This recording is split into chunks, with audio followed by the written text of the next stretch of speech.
ओम नमः शिवाय। हर हर महादेव। जय श्री कृष्ण। स्वागत है आप सभी के अपने YouTube channel Hariom Sharma money tips पर। माघ मास के 15वें अध्याय की कथा।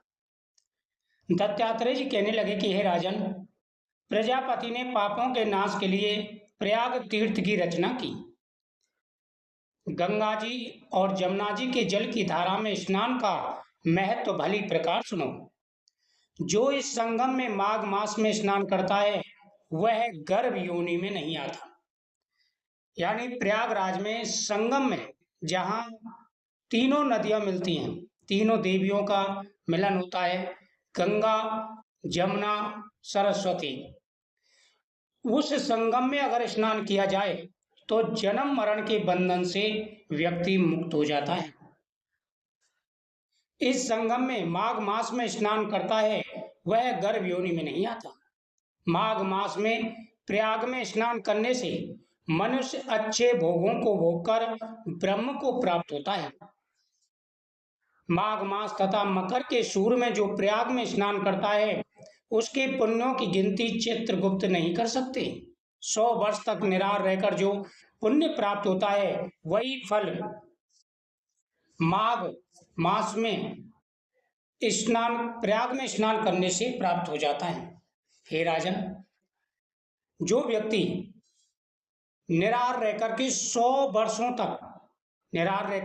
वर्षों तक पुण्य कमाता है वही पुण्य माघ के महीने में और संगम में स्नान करने से प्राप्त हो जाता है। सभी प्रकार के पापों का नाश हो जाता है और हर प्रकार की मनोकामना पूरी हो जाती है। तो एक बार संगम में स्नान जरूर करना चाहिए। जो फल 100 वर्ष तक योग अभ्यास करने से मिलता है, जैसे सर्प पुरानी केंचुली को छोड़कर नया रूप ग्रहण कर लेता है, वैसे ही माघ मास में स्नान करने से मनुष्य पापों को छोड़कर स्वर्ग को प्राप्त करता है।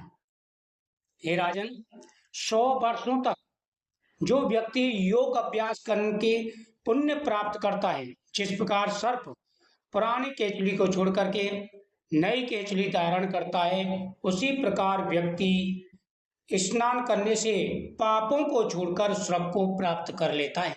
इसमें कोई भी संशय नहीं है।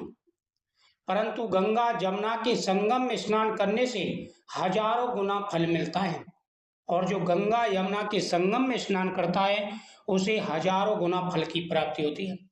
उनके सारे पाप नष्ट हो जाते हैं, अनंत गुना फल की प्राप्ति होती है।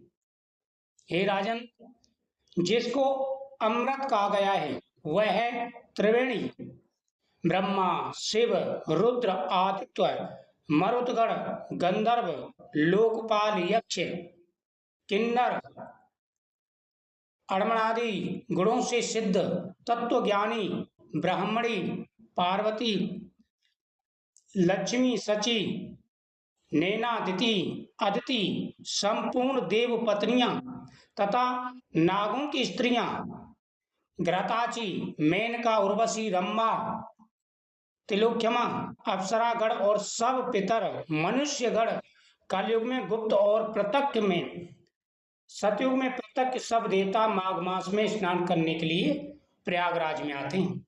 यानी प्रयागराज का इतना महत्व है। प्रयागराज में सभी देवता, गंधर्व, ऋषि, मुनि, सिद्ध, किन्नर, अप्सरा, देवांगनाएं सभी प्रयागराज में आकर के गुप्त रूप से स्नान करती हैं कलयुग में, और युगों में प्रत्यक्ष रूप से और कलयुग में गुप्त रूप से आकर के स्नान करती हैं। इतना महत्व है माघ के महीने में प्रयागराज के स्नान का। प्रयागराज सभी तीर्थों का राजा है। यहाँ पर जो स्नान करते हैं उनके सारे पापों का नाश हो जाता है, उनकी प्रत्येक मनोकामना पूरी हो जाती है, वह ईश्वर की भक्ति प्राप्त कर लेते हैं। इन दिनों माघ मास में प्रयाग में स्नान करने से जो फल मिलता है उसे कोई वर्णन नहीं कह सकता। हजारों अश्वमेध यज्ञ करने से भी यह फल प्राप्त नहीं होता। पूर्व समय में कांचन मालिनी ने इस स्नान का फल राक्षस को दिया था और इससे वह पाप मुक्त हो गया था। हे राजन, पूर्व काल में कांचन मालिनी ने इस स्नान का फल यानी माघ मास के स्नान का फल राक्षस को दिया था।